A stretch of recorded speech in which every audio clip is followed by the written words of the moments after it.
पिछले क्लास में हम लोग एबनॉर्मल कोलिगेटिव प्रॉपर्टी का सारा थ्योरी पढ़ लिए थे और आज हम उसका कुछ एप्लीकेशन करने वाले हैं। एप्लीकेशन में इस बात का ध्यान रहे कि जब तक आप उस थ्योरी को ढंग से समझ नहीं लेंगे तब तक आपसे क्वेश्चन बनेगा नहीं। तो इस क्वेश्चन को बनाने के लिए या आगे के जितने भी क्वेश्चंस हैं इस टॉपिक में, उसे बनाने के लिए सबसे पहले आपको उस थ्योरी को एक बार रिवाइज कर लेना चाहिए। उसका जो रिजल्ट आया है वो बढ़िया से वो इक्वेशन याद होना चाहिए, दिमाग में होना चाहिए। उस इक्वेशन में जितने टर्म्स हैं उसका डिटेल जानकारी होना चाहिए, उसका डिटेल कंसेप्ट होना चाहिए। फिर आप क्वेश्चन बनाइए। देखिए क्वेश्चन कैसे नहीं बनता है। किसी भी लेवल का क्वेश्चन रहेगा, IT एडवांस लेवल तक के क्वेश्चन को आप सॉल्व कर सकते हैं। आपको उतना ज़्यादा थ्योरी दिया गया है। अभी एक क्वेश्चन बोर्ड पर लिखा हुआ है, तो ये क्वेश्चन आप देख लीजिए। ये हिंदी और इंग्लिश दोनों में लिखा हुआ है। तो आपका काम है कि इसको आप बना के कमेंट बॉक्स में डालेंगे कि आपका क्या आंसर आ रहा है, वो हम चेक करेंगे। आंसर क्या, आंसर आप देख लेना कि आपका आंसर आ रहा है कि नहीं। आंसर यहाँ पर हम लिख दिए। इसके वांट ऑफ फैक्टर का वैल्यू 2.5 आता है और इसका डिग्री ऑफ डिसोसिएशन 0.75 आता है। यदि आप इसको परसेंट में कन्वर्ट करेंगे तो 75% डिसोसिएशन होता है। तो इस क्वेश्चन को आप देख लीजिएगा और अच्छे तरीके से आप बनाइए और बनाने के बाद आप हमको कन्फर्म कीजिए कि आपका आंसर मिला या नहीं मिला। हो सकता है कि आपसे ये तुरंत में क्वेश्चन ना बने, तो वीडियो को आगे जारी रखिए। आप अभी हम 2-3 क्वेश्चन ना बताएंगे, तो 2-3 क्वेश्चन बनाएंगे तो हम कैसे बना रहे हैं, हम कैसे काम कर रहे हैं, उस काम को देख लीजिए। 2-3 क्वेश्चन पर हम काम करेंगे, उसको देख लीजिए। उसमें कैसे हम काम कर रहे हैं उसको देख लीजिए और बाद में फिर आप बनाइए। बाद में बना के फिर पूरा वीडियो देख के आप हमको कमेंट बॉक्स में ज़रूर कमेंट कीजिए, क्योंकि आपके कमेंट का मुझे काफ़ी इंतजार रहता है। ये क्वेश्चन आप नोट कर लेंगे और इसके जस्ट बाद हम मिटा देंगे इसको और हम दूसरा क्वेश्चन आपको बताएंगे। ये क्वेश्चन हम नहीं बताएंगे। चलिए, आप नोट कर चुके होंगे या वीडियो पॉज करके आप नोट कर लीजिए। हम इसको मिटा के अब दूसरा क्वेश्चन लिखते हैं, फिर उसको बनाएंगे। अब देखिए बोर्ड पर एक नया क्वेश्चन दिया हुआ है कि 1.23 gram of a substance dissolved in 10 gram of water. आप यदि हिंदी में लिखना चाहें तो लिख लीजिएगा। 1.23 ग्राम कोई पदार्थ 10 ग्राम जल में घुलाया गया है। आगे है the boiling point of solution is 100.39 degree C. विलियन का क्वथनांक 100.30 डिग्री सी है। Calculate the molecular weight of the substance. उस पदार्थ का आणविक द्रव्यमान क्या होगा। KV for water is 0.52। जल के लिए केवी का मान दिया होगा। तो देखिए किसी भी क्वेश्चन को हम कैसे बनाते हैं। क्वेश्चन को जब आप बनाते हो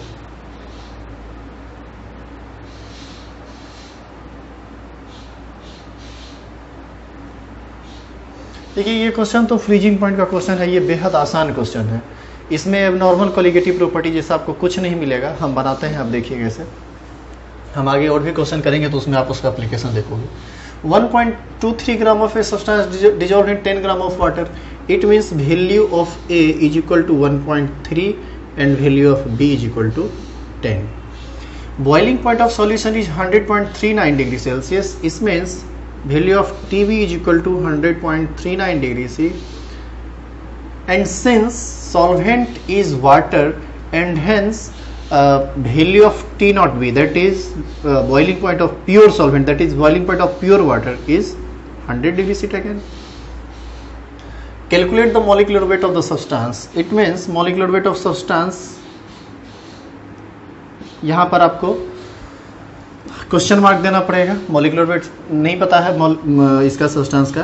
value of KV 0.52 kelvin KG per mole पर केल्विन। ये होता है केल्विन केजी पर मोल होता है, सॉरी। तो आप यहाँ से इसको कैसे बनाएंगे। देखो आप सब लोग पढ़े हैं ना एक formula, TB minus T naught B बराबर होता है I गुना KB गुना A into 1000 by B into M। यही ना आप पढ़े हैं। अब देखिए आप यहां पर चूंकि सब्सटेंस का चर्चा नहीं है, सॉल्यूट का चर्चा नहीं है, तो ऐसी स्थिति में ना आप I 1 लीजिए। I का मान 1 इसलिए आपको लेना चाहिए क्योंकि I यदि देखिए किसी सॉल्यूट के बारे में यदि चर्चा नहीं किया तो हम समझेंगे कि वह एक नॉर्मल सॉल्यूट है जो पानी में जाकर ना ही टूटता है और ना ही जुड़ता है। तो यहाँ पर आपको I का जो वैल्यू है अपने मन से यहाँ पर 1 लेना पड़ेगा। लेकिन वैसा सब्सटेंस जो वाटर में जाके टूटता है या जुड़ता है, तब वहाँ पर आप आई 1 नहीं लेंगे, तब आपको आई कैलकुलेट करना पड़ेगा एबनॉर्मल कोलिगेटिव प्रॉपर्टी में हमने आपको जैसे बताया है। तो टीबी कितना है? टीबी है 100.39 माइनस 100 बराबर आई 1 लीजिए, केवी का मान 0.52 है, ए का वैल्यू 1.23 है इंटू 1000, बी का वैल्यू शायद 10 है इंटू मोलिकुलर वेट। यहाँ से मोलिकुलर वेट निकालोगे ना तो अप्रॉक्स 164 आएगा। तो ये क्वेश्चन तो बहुत आसान था, इसको आप सॉल्व कीजिएगा तो बन जाएगा। इस क्वेश्चन में कुछ था ही नहीं, एक्चुअल में गलती से ये पड़ गया, ये देना ही नहीं चाहिए था। हम आपको एक दूसरा क्वेश्चन देते हैं जो एबनॉर्मल कोलिगेटिव प्रॉपर्टी से रिलेटेड होगा, तो आप इसको भी उतार लीजिए। अगला क्वेश्चन हम लिखते हैं, फिर उसको डालेंगे। अब देखिए बोर्ड पर एक क्वेश्चन लिखा हुआ है, the depression in freezing point of 10 to the power -3 small m solution of kx efficient का होल 6 इज इतना, determine the value of x kf for water is something, जो भी दिया हुआ है। देखो हिंदी में यदि लिखना चाहो तो हम कहेंगे कि kx एफिशिएंट का होल 6 के 10 to the power -3 m विलियन का हिमांक में अवनमन 7.1 × 10 का पावर -3 है। तो kx का मान क्या होगा यदि जल के लिए kf का मान 1.86 केल्विन kg पर मोल। वैसे हम हिंदी में बोल दिए, आप एबनॉर्मल कोलिगेटिव प्रॉपर्टी में इसको क्वेश्चन को चेक कर लीजिए, वहाँ पर हिंदी में आपको लिखा हुआ मिलेगा, जो असाइनमेंट शारदा केमिस्ट्री क्लासेस के फेसबुक पेज पर डाला गया है, तो हिंदी में आप वहाँ डायरेक्ट लिख सकते हैं। अब आप एक एक चीज़ को देखिए कि हम क्या क्या इससे निकालते हैं। कहता है कि the depression in freezing point of 10 to the power -3 m solution, 10 to the power -3 m solution, it means small m is equal to 10 to the power -3, क्योंकि इसका मतलब हम आपको बताए हैं 10 to the power -3 capital m रहता तो molarity हो जाता इतना, स्मॉल m है तो मोलरिटी हो गया इतना। तो कहता है कि the depression in freezing point of 10 to the power -3 m solution of this is इतना। तो ये depression in freezing point is denoted by delta TF, then delta TF is equal to 7.1 into 10 to the power -3। Determine the value of x, आपको चाहिए x क्या होगा ये पूछ रहा है, और kf का मान क्वेश्चन दे रखा है, kf बराबर 1.86 केल्विन kg पर मोल। बाबू ये डाटा गिवन है, ये गिवन डाटा है। अब हम जो गिवन था उसको हम ग्रीन से लिख दिए, अब हम आप रेड यूज करते हैं। और आप देखिए आपको याद होगा, आप डेल्टा TF बराबर फॉर्मूला पढ़े ना, I into KF into M, यही ना पढ़े हैं आप। डेल्टा TF का मान दिया हुआ है कितना, 7.1 इंटू 10 to the power -3 बराबर I गुना, देखो इसका तुम I 1 नहीं मान सकते हो क्योंकि ये टूटेगा पानी में टूटेगा, तो इसका I 1 नहीं होगा। क्या होगा वो हम चेक करते हैं, I इंटू KF का वैल्यू कितना है 1.86 इंटू मोलरिटी कितना है 10 to the power -3। तो ये 10 to the power -3 से 10 to the power -3 कट जाएगा ये इस तरह से, और I बराबर आपको यहाँ से मिलेगा, ये वैल्यू इधर आएगा तो ये हो जाएगा 7.1 बाय 1.86। तो ये किसका मान आ गया आपको, I का मान आ गया। अब जब I आया, देखिए निकालना है हमको x का वैल्यू, लेकिन हमको आया क्या है I। अब I से ही x निकलेगा, कैसे निकलेगा अब आप इसको देखिए, बहुत आसान है, ये भी बहुत ज़्यादा भारी नहीं है, आप देखोगे तो आपको समझ में आ जाएगा।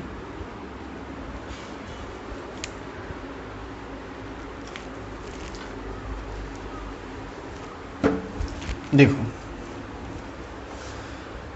अच्छा, इसके बारे में क्या ख्याल है, kx एफिशिएंट का होल 6, ये एक साल्ट है और ये कंप्लीटली डिसोसिएट होता है। तो कंप्लीटली डिसोसिएट होता है तो ये डिसोसिएट होगा कैसे, थोड़ा हम इस पर यदि सोचे तो जरा बताइए कि ये जो kx है, kx एफिशिएंट का होल 6, ये टूटेगा कैसे। यदि यहाँ 4 होता, मान लीजिए कि इस x के जगह पर यदि 4 होता, मान लीजिए भी आप, तो ये टूटता 4K प्लस प्लस FeCN का होल 6 4 माइनस में। बोलिए ऐसे टूटता कि नहीं? तो ऐसी स्थिति में यहाँ 4 है नहीं, यहाँ है क्या? यहाँ है x, तो 4 की जगह यहाँ x है, तो यहाँ पर x हो जाएगा, यहाँ पर x हो जाएगा, x माइनस।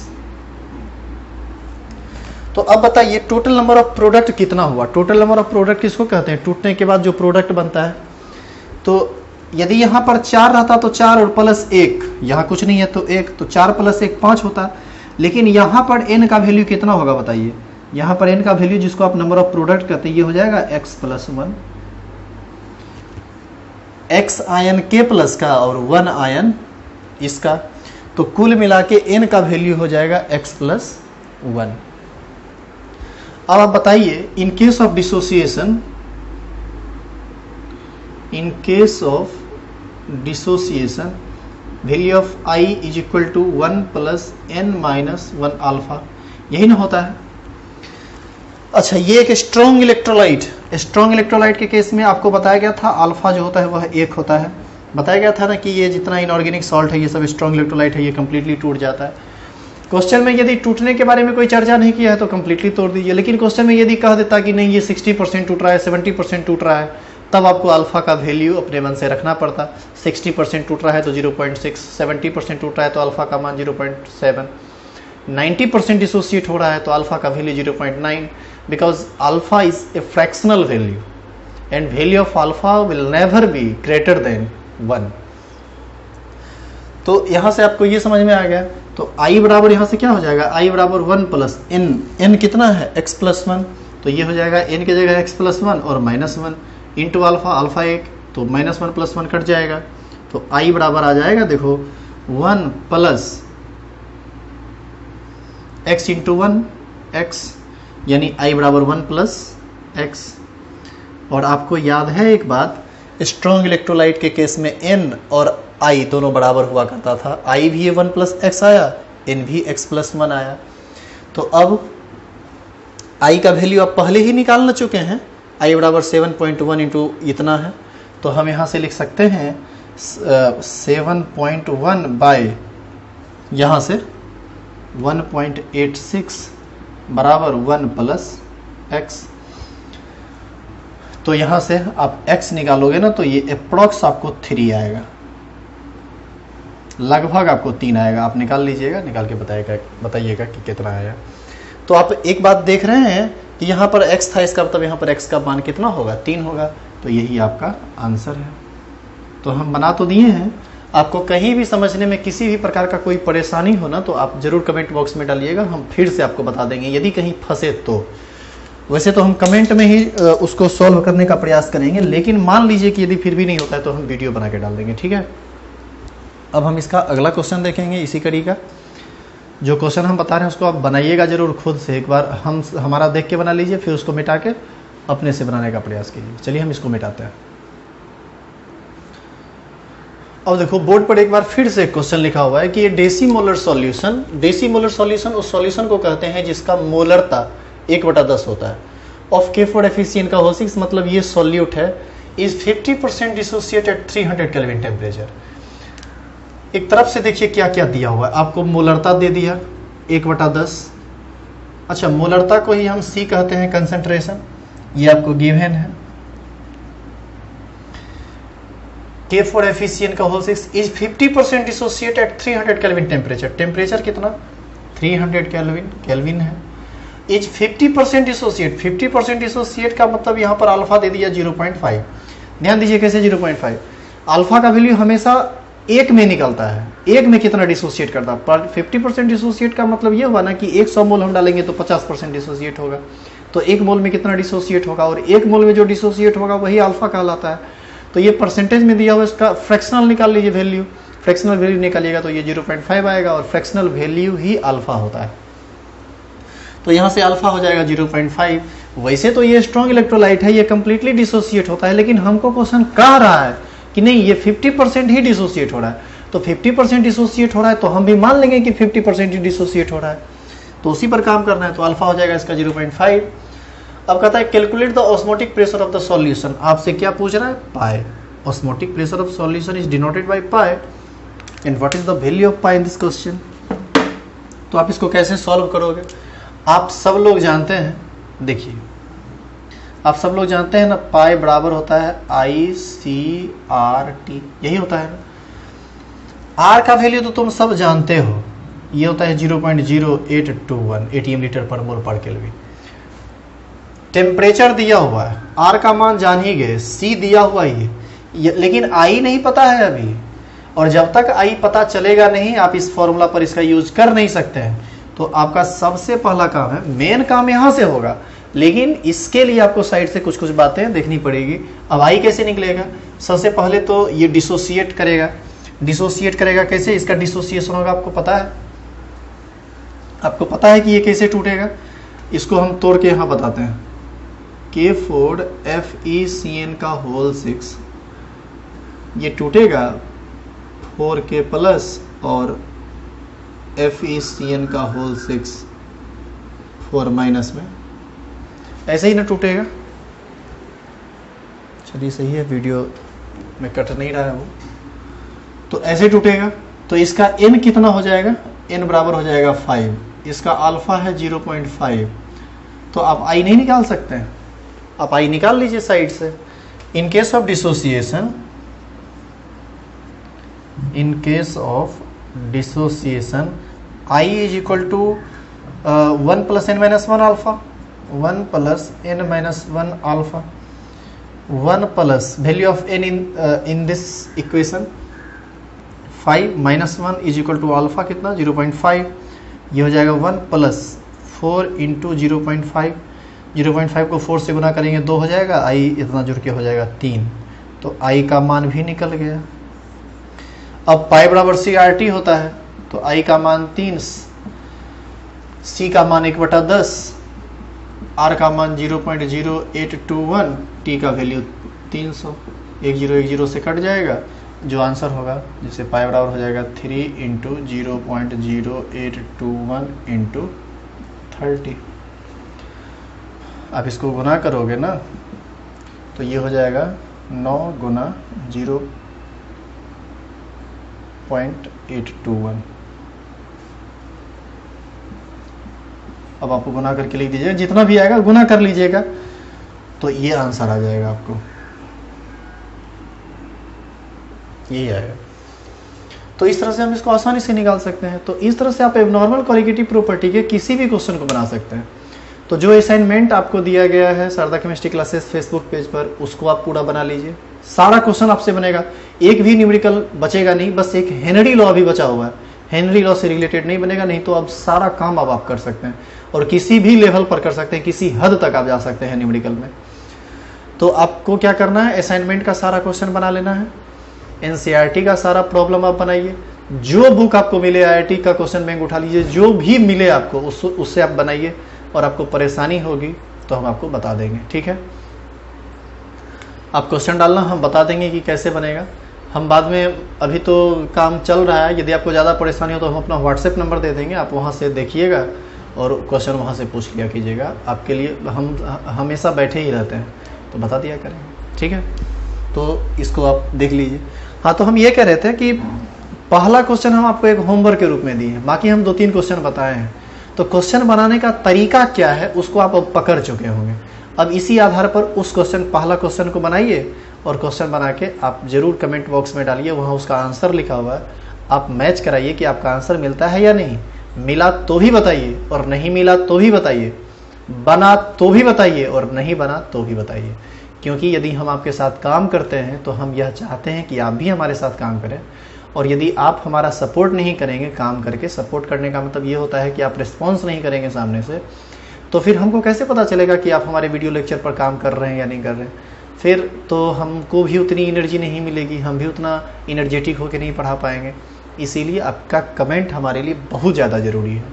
तो आप ज़रूर कमेंट कीजिए और वहाँ पर देखिए कि क्या आता है नहीं आता है, ठीक है। धन्यवाद।